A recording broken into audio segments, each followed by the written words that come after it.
Hey guys, Anthony Carey here with Function First in San Diego, California, and I want to talk to you a little bit about corrective exercise and biomechanics and the relationship between biomechanical stress and pain, and specifically long-term chronic pain that's associated with many of our clients.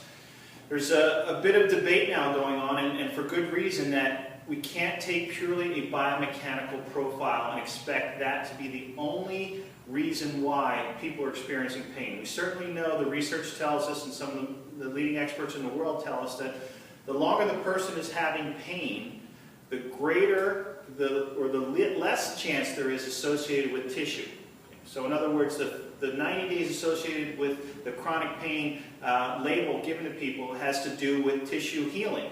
And the longer the person has pain, the less that has to do with what's going on in their tissue, and probably a little bit more that's going on neurologically and obviously into the brain and the perception of pain. That doesn't mean it's all in their head. But with our everyday clients that have some kinds of aches and pains, typically we're taking a biomechanical approach towards their bodies, and we're looking at movements, whether it's posture or doing a screen for a squat or an excursion or a reach or that kind of thing, and we're correlating that with pain. And quite frankly, I believe that there's still a distinct relationship with that, because there is going to be such a thing as tissue tolerance and how much stress, whether the joint tissue or the soft tissue, muscle or fascia, can tolerate as far as loads that are applied to it on an ongoing basis without a chance to recover. There's a simple analogy would be if I were to walk and I was constantly having my knee driving in and knee valgus, where normally I walk like this, and you said, Anthony, for the next 12 hours, I want you to let your knee do that every time. Well, I'm probably going to experience a little bit of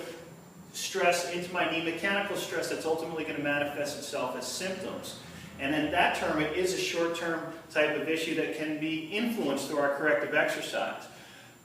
But if we're thinking about the person in long-term pain, and ultimately we do want to help a person move, maybe we use the biomechanics as a framework that helps them move with more confidence, feeling safer, and ultimately adding some variability to their motor system that constantly has them challenged and learning differently. Because typically our training variables deal more with looking at quantitative things. We're looking at increasing reps or sets or intensity or tempo or load or whatever that is.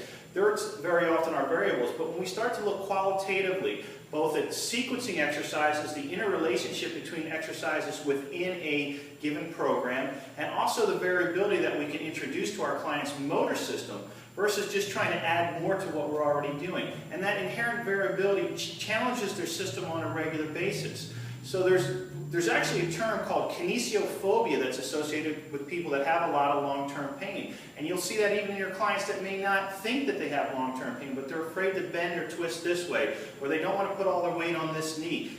That's basically a fear. If we can convince their bodies by coming at it a safe, effective way that just happens to be very much in line with improved biomechanics, we might be doing them a very good service by helping them gain confidence in their body, and not necessarily by just reproducing or asking them to work through that pain and exposing them to more of the same thing, but actually coming at it from a different angle that challenges their motor system, helps the system kinematically come up with some different options that are a little bit novel, and the brain does not associate with fear or dysfunction.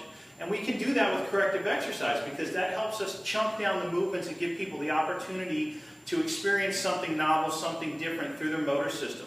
And that can be through many different avenues that we've all used in the past. You might be more comfortable with one type of technique than the other. But the most important thing is, are we in a controlled environment introducing variability with some kind of objectives in mind that we're working towards to help this person move better? And if we have not been able to improve what they're doing by doing more of the same, or trying to just take that same movement and break it down into smaller steps, then we need that variability. And I think that you're going to find that the biomechanical analysis and the value of that in the big picture of things is still there. But when we start looking at our clients with pain, and particularly chronic pain, we have to realize their system needs a little bit of different stimulation that helps them disassociate historically what they've tagged in their brain as painful to something that is safe and new. And therefore, they're going to be more confident in their movements, and you're going to be doing them a genuine service of helping them move better and improve the quality of their life. Thanks from San Diego. I'm Anthony Carey with Function.